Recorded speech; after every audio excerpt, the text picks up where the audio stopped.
पिछले वीडियो में हमने ओरिजिन ऑफ यूनिवर्स के बारे में जाना। तो अब सवाल आता है कि स्टार्स और प्लैनेट का फॉर्मेशन कैसे हुआ। इसका सबसे सटीक जवाब नेबुलर हाइपोथेसिस में पाया जाता है। नेबुलर हाइपोथेसिस थ्योरी को 1755 में इमैनुअल कांट ने बेसिक फॉर्म में डेवलप किया था, लेकिन उसे 1796 में पियर लैप्लास ने मॉडिफाई किया और एक पूर्ण स्वरूप दिया। हालांकि यह थ्योरी सोलर सिस्टम के फॉर्मेशन के लिए प्रपोज की गई थी। अब यह माना जाता है कि यूनिवर्स के सभी गैलेक्सीज के फॉर्मेशन इसी थ्योरी से एक्सप्लेन किए जा सकते हैं। तो चलो देखते हैं ये थ्योरी क्या है। इसे हम अपनी सोलर सिस्टम के कॉन्टेक्स्ट में जानेंगे। मैटर और एनर्जी का डिस्ट्रीब्यूशन यूनिवर्स के प्रारंभ में इवन नहीं था। इनिशियल डेंसिटी के डिफरेंसेस के कारण ग्रेविटी डिफरेंसेस उत्पन्न हुए। इसकी वजह से मैटर का एकत्रण हुआ। यह एकत्रण या कंसोलिडेशन गैलेक्सीज के फॉर्मेशन का बेस बना। एक गैलेक्सी या आकाशगंगा असंख्य तारों का एक समूह होता है।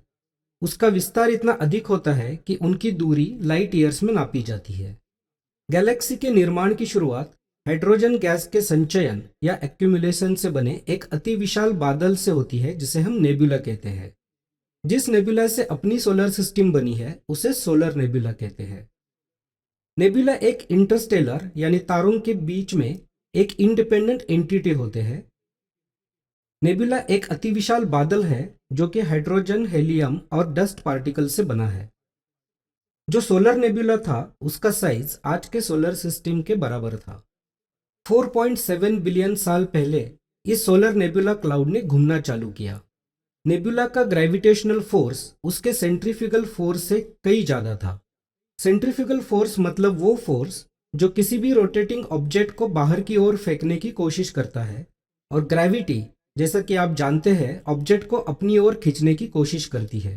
तो नेबुला में मौजूद हेलियम और हाइड्रोजन गैस ग्रेविटी से सेंटर में जमा होने लगी। अब इस क्लाउड का एंगुलर मोमेंटम कंजर्व करने के लिए इसका शेप धीरे धीरे एक डिस्क के शेप में बदल गया, जिसे प्रोटोप्लैनेटरी डिस्क कहते हैं। जो हाइड्रोजन और हेलियम कोर में जमा हो रही थी उसमें फ्यूजन रिएक्शन हुआ। इस फ्यूजन रिएक्शन की वजह से नेबुला, जो कि एक कोल्ड क्लाउड था, उसके सेंटर का टेम्परेचर बढ़ता चला गया और फिर नेबुला के सेंटर में प्रोटोस्टार यानी सन का फॉर्मेशन हुआ। नेक्स्ट स्टेज में सन या कोर के आसपास की गैस धीरे धीरे ठंडी होकर कंडेंस होती चली गई। तब कोर के आसपास का मैटर छोटे राउंडेड ऑब्जेक्ट्स में कंसोलिडेट होने लगा, जिसे प्लैनेटेसिमल्स कहा जाता है। और जब काफी प्लैनेटेसिमल्स ग्रेविटी से टकराते हुए एक साथ इकट्ठे हुए तो प्लैनेट्स का फॉर्मेशन हुआ। ऐसे माना जाता है कि यूनिवर्स में इनफाइनाइट प्लैनेट्स है, पर हमें सिर्फ अपने सोलर सिस्टम के 8 प्लैनेट्स के बारे में और उनके मून के बारे में ही पता है। अब आप सोच रहे होंगे कि अगर इतनी ही ग्रेविटी सन में है तो ये सारे प्लैनेट को खींच क्यों नहीं लेता। तो इसका जवाब काउंटर ग्रेविटी में है, जो कि बताती है कि कुछ ग्रेविटी एक प्लैनेट को अपने करीबी प्लैनेट से भी मिलती है, जो उस प्लैनेट को अपनी ओर खींचती है। इसके साथ साथ रोटेशन से मिलने वाला सेंट्रीफ्यूगल फोर्स भी प्लैनेट पे एक्ट करता है, और जो बताता है कि कोई भी बॉडी यदि मोशन में है, जैसे कि प्लैनेट सर्कुलर मोशन में है, तो वो अपने मोशन से बाहर नहीं जाते। ये सारे फोर्सेस एक इक्विलिब्रियम पे सेटल होने से प्लैनेट्स कॉन्स्टेंटली अपने ऑर्बिट में घूमते हैं। अब आप ये भी सोच सकते हैं कि सोलर सिस्टम के ऑब्जेक्ट्स एक रोटेटिंग डिस्क से बने हैं और वो सब एक प्लेन में रोटेट होते हैं और एक ही डायरेक्शन में सन की परिक्रमा करते हैं। चलो अब पता करते हैं कि मून कैसे बना। तो उसके पीछे भी बहुत सारी थेरीज है, लेकिन जो सबसे वाइडली एक्सेप्टेड है वो है बिग स्प्लैट थ्योरी।